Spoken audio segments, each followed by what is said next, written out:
Francesco Rizzuto, Professor of Law at the University of East London. Francesco, you and I were previewing the summit. You were quite cynical, I would say. Any change in position now that the two leaders have met? No, if anything, I've sunk deeper into my cynicism. Putin has remained absolutely steadfast in what he wants, and he appears to have won time. In other words, Trump, who, as you recall, it's difficult to know what he's going to do depending on who he's heard last. Trump appears to have completely abandoned the idea of what was agreed with the Europeans and the Ukrainians previously. In other words, ceasefire and then peace talks, by saying, no, let's go for peace talks.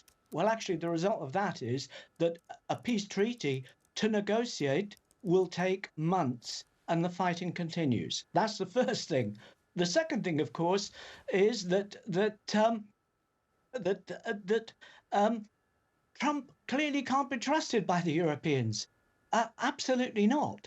And of course, this proves it, though. This morning, we see the Europeans having to go along with it because the Europeans now are only trying to save, if you like, their security. They, as best they can, but they know they simply don't have the means to provide the security that the United States could provide for the Ukraine. And thirdly, of course, it's all now on the shoulders of Zelenskyy, because it would seem that Trump and Putin have agreed that, if you like, the key feature of any peace treaty is the legal cessation of, if not all, certainly most of the territories that the Russians hold, which causes all sorts of constitutional problems in the Ukraine, though, of course, you might say poor old Zelenskyy will be caught between a rock and a hard place, because if he says yes, he's going to be detested by the nationalists in the Ukraine and all those who have lost. If he says no, he's going to be detested by, well, certainly Trump, who will then not give him the security he wants. And just one final point, Adnan.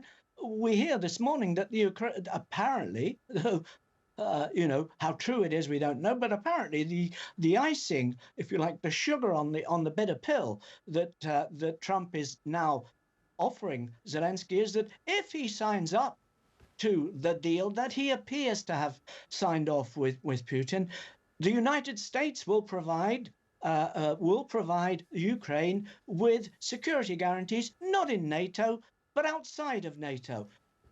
Now, frankly, I wouldn't trust that kind of guarantee without Article 5, which is flexible enough as it is in NATO, as far as I could throw it. So, frankly, the upshot of yesterday is that we really moved no further on agreeing to talk, and let's put more pressure on Zelenskyy, who hopes, poor Zelenskyy, hopes that the Europeans will be able to help him. But beyond words, frankly, the Europeans are a bit stuck.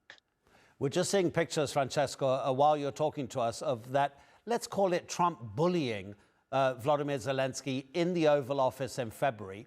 If on Monday, while the world's cameras are focused on the two, and Donald Trump says to the Ukrainian president, I've done everything I can, now it's down to you. If you don't find a deal, you're going to be, like he said before, toying with World War III. Zelenskyy is being cornered, as you suggest. But talk to us a little bit more about the security guarantees that the Americans are saying. This is from a diplomatic source that's unnamed, and the guarantees will be NATO-like. So what does that mean?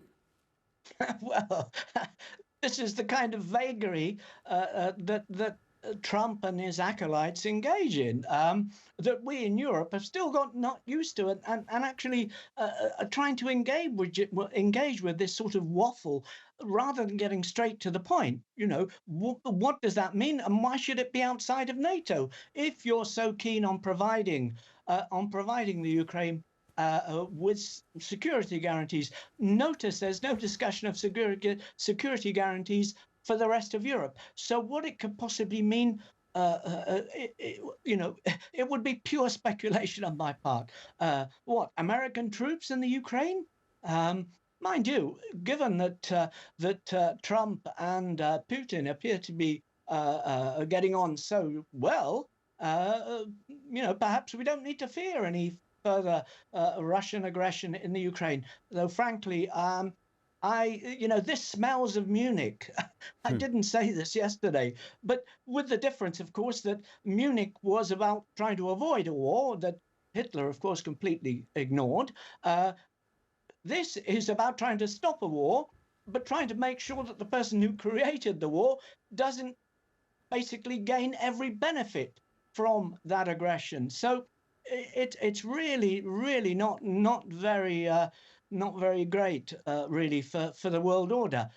But I think we need to be careful. This is not going to lead to World War III.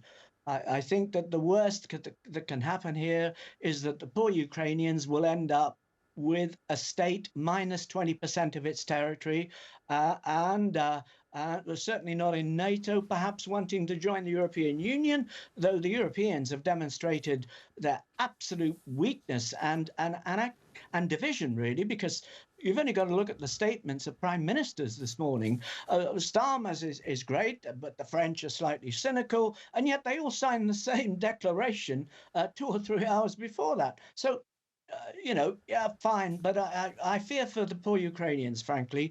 I think that in the end, they will either sign up very quickly and avoid further deaths, or they'll prolong it. But in the end, I think the Americans have basically decided to abandon them, and we Europeans don't have the strength to make up for that loss.